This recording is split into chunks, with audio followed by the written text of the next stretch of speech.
r/AskReddit.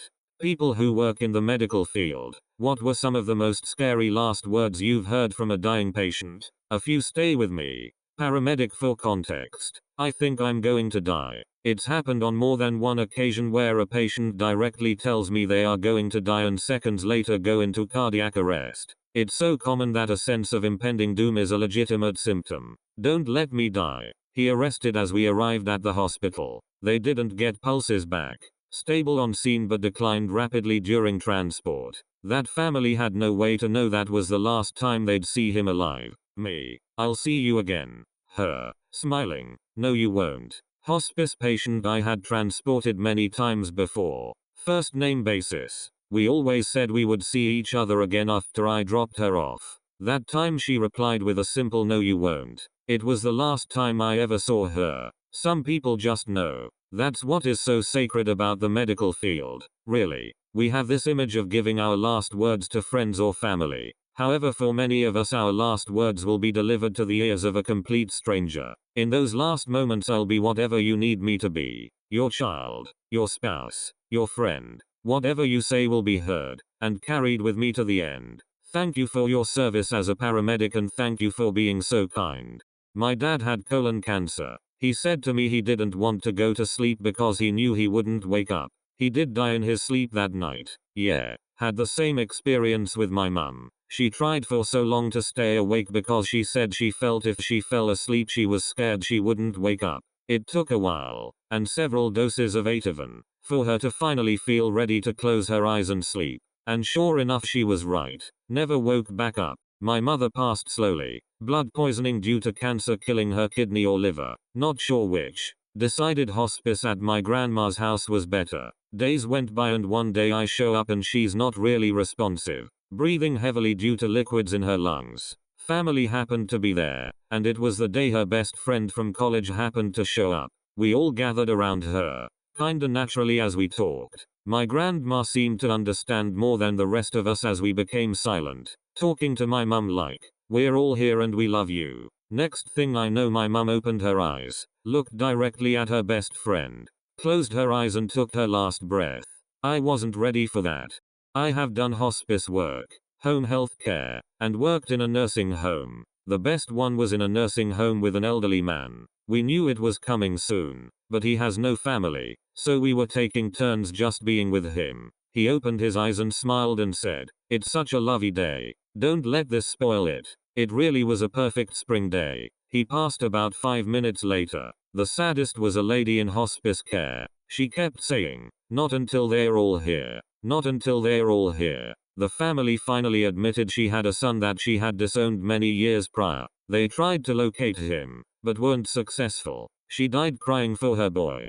When I was a kid my grandfather was really sick in hospice on Christmas. At one point my aunt told him, "It's 12:15 a.m. It wasn't Christmas anymore." He died very shortly after. They both knew he didn't want to die on Christmas and attach that memory to the day, so he was forced to stay until after midnight.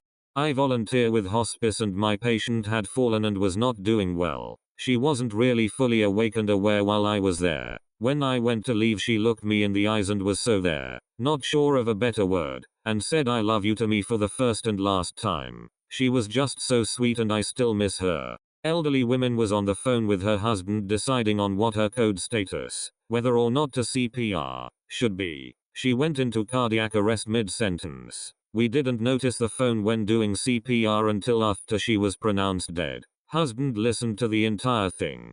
A rocket overshot us in Afghanistan. Landed in the area where our Afghan National Army counterparts were sleeping. Specifically, it hit an Afghan field artillery officer's room. Great guy. Spoke Pashto, French, and English. College degree from an American university. He was doing some real good in the world. He was talking to his wife on a cell phone when the rocket hit. He ultimately succumbed to his injuries, but died slowly over 20 to 30 minutes. We heard a faint, hysterical screaming. Quiet, muffled, only noticeable after they removed his body and the room was quieter. The phone never hung up. His wife heard everything. We didn't have a linguist, but didn't want to hang up. There wasn't a lot of folks around that weren't injured or attending to the injured. We just sat there with the phone for a while, helpless.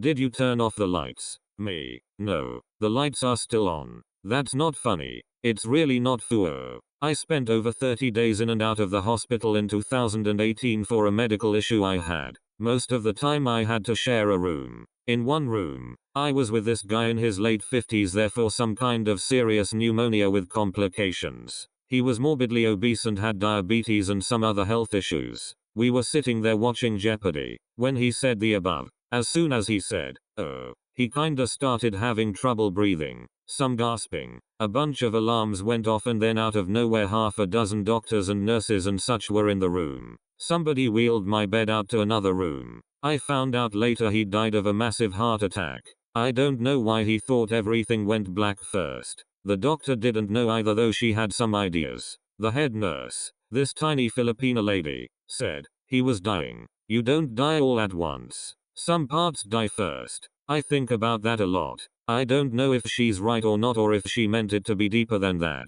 Probably not. But you don't die all at once sticks with me now. Dying man to his daughter. Honey, I'm sorry but I have to go. That's a pretty disarming way to me. Scary in a way to her, but sounds calm. My sister to me. No, I've had enough. Time to go. My other sister to me. You cry, and I'll kill you. One patient of my mom's was an elderly man at the ER, who was cursing out his wife with the final gasps of breath he could muster. His words were incoherent but you could feel they were full of anger. We later found out he was poisoned, and the wife was likely the culprit due to an insurance fraud case. I did not see that coming. My dad's last word was an answer to a question. Hospice. He suffered a spinal stroke that paralyzed him from the neck down, and he could not breathe on his own, so he was on a ventilator for 2 months. We were told he wasn't recovering like he should be, and the term of care at the place he was at was coming to an end. We either needed to transfer him to a long-term care facility, or go with hospice care. I wasn't comfortable making the decision without his input, so we got him alert enough, and got a device attached to his trach tube to let him speak a little. I explained the situation and asked what he wanted to do. That one word is all he even tried to say. He was just done with it all. I'm thankful to the nurse who helped us and him get through it all, but it's kind of scary how easily a shitty situation can just destroy someone's will to live. My dad had a brainstem stroke that left him with locked-in syndrome. He could only blink.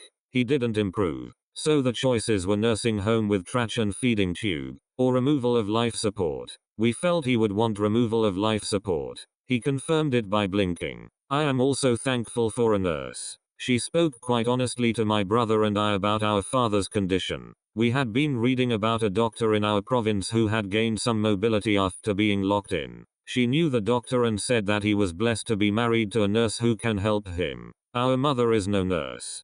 My dad made the decision for hospice as well. He was too tired to talk. He had to write on paper for us. Ended up passing the next day after we brought him home.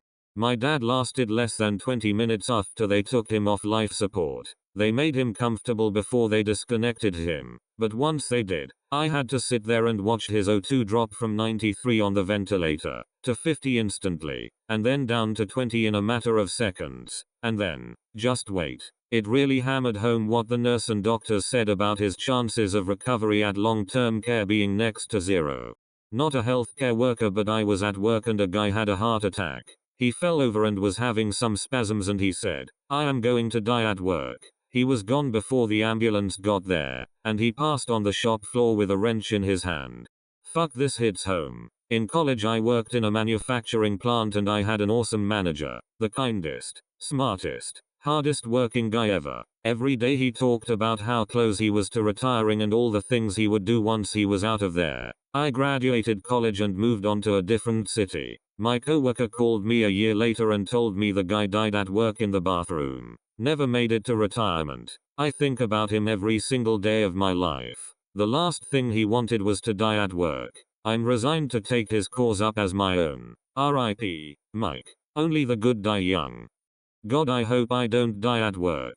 My father, I'm ready. Promise you won't kill yourself. Not a healthcare worker, but I was at work and a guy had a heart attack. He fell over and was having some spasms and he said, "I am going to die at work." He was gone before the ambulance